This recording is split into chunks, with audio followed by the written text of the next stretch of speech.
Hi, this is Darren from Devon Pixels. I basically just want to show you a great app on the iPad for designing your own content. That app is called Canva, and it's currently only available as an app on the iPad. Alternatively, you can use it as an online tool at canva.com.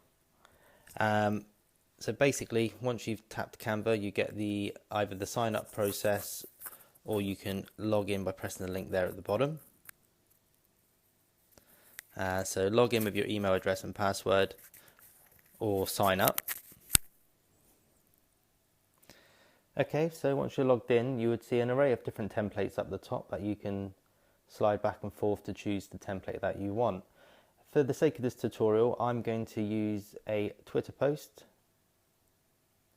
And then basically, once you've selected this template, what Canva actually does is gives you the exact size, the exact optimized size for Twitter. So once you've put your design into this layout, when it's viewed on people's Twitter timeline, they're going to see the whole picture. It's not going to be cropped. It's not going to be too long, too wide for Twitter to have to crop it. So it's going to be a lot more visual, and exactly what you put on there is going to be seen when it's in the timeline. What you see on the left-hand side here is an array of different templates that you can select. What you'll find, you've got a load of free templates that sort of Canva offer to give you.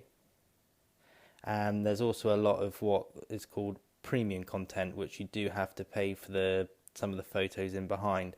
But what I actually like to do is, if you hit search and hit grids, you get all these different grids that you can push your own photos into the different areas there. So for this example, I will use the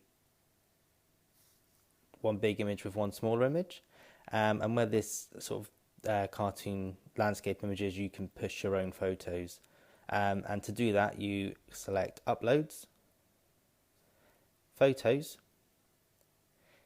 If this is the first time that you're selecting photos, it will prompt you to allow Canva to access your photo library, so you just click yes to that, and you can actually access all your photo library within Canva. So what I will do is select two different images that you can literally get the thumbnail and drag it on and drop, and do the same with the second one. Oh, wrong picture. Drag it on and drop. Once they're in there, you can double tap each image, zoom in, zoom out, and move it exactly where you want it on the template, and you press the tick to accept that change, or you could have pressed the cross, it would have gone back to where it was. Again, with the second image, pinch in, pinch out, and put it exactly where you want it, and press the tick.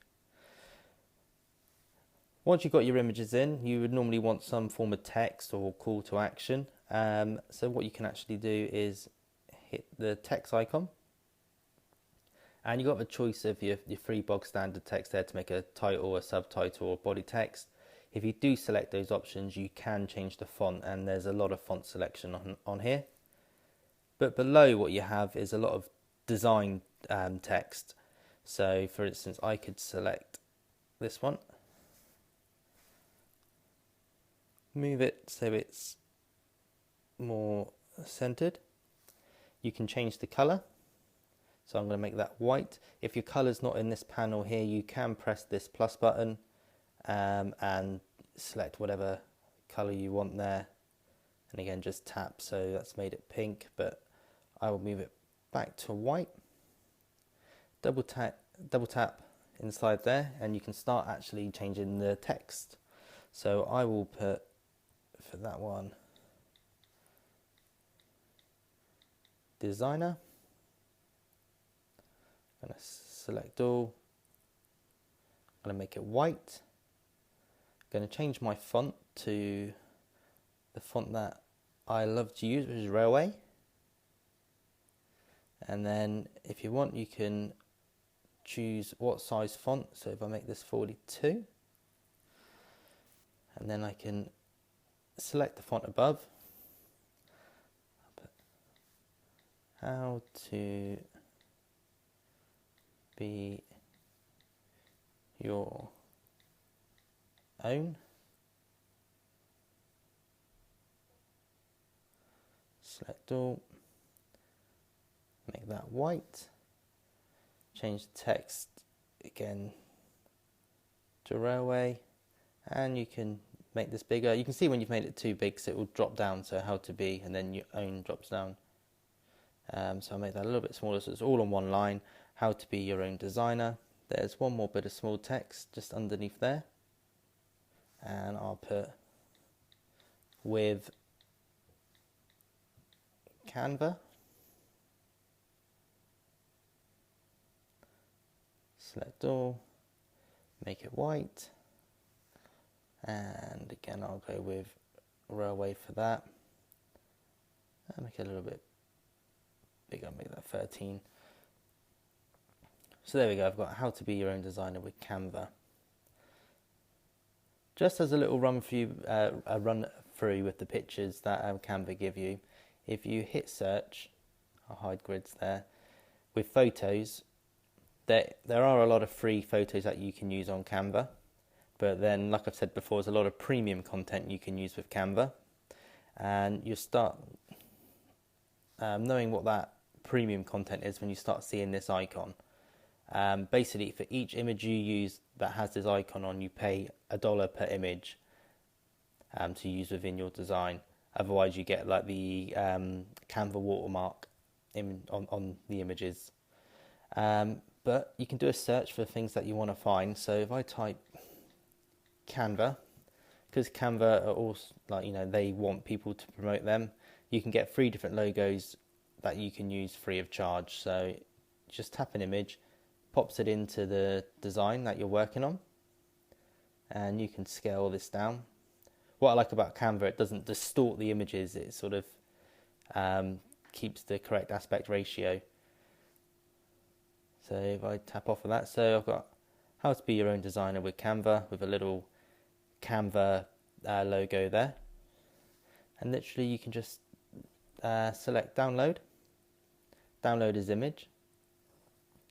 So that's just compiling it all together and making a flat JPEG that I can later upload to Twitter. So there we go, then that's actually automatically now saved to my photo library on my iPad. So if I hit done, just as a quick recap, you've got your search for searching different elements. So there's different frames, grids. At the moment there's an Easter category, so they will do different categories at Christmas time and other special occasions. There's shapes you can use. The icons are really good ones if you want to make infographics or anything like that. These here are all free of charge until you start seeing that little icon. That means it's premium content. So you know, you've got all your social media icons in there that you can use. Cancel off that one. So again, you've got a lot of free photos and a lot of premium photos and different charts that you can use. Again, great if you want to make infographics for Pinterest or even Twitter or Facebook or your own blog. So you've got your different layouts that you can use. Like I say, just be wary, some of them do have premium content already within the template there. I personally like starting from scratch, but you can use one of these templates and put your own content in. Your different design text or your normal bog standard text, which again you can change the font size and color. And you also have your different backgrounds, which again, some of these will be free, some of them will be premium at $1 each. And you also have your uploads, which you can upload. Well, with the iPad you can actually take a photo with your iPad to upload directly to Canva, or you can tap your photos to access your photo library. Anything that you do physically upload will be available on the online Canva. So if you go to your desktop or laptop computer and go to canva.com, you will see your uploads there. But that's basically a rundown of Canva. I hope you find it useful. I find it very useful. And just let me know what you think in the comments section. Thanks a lot.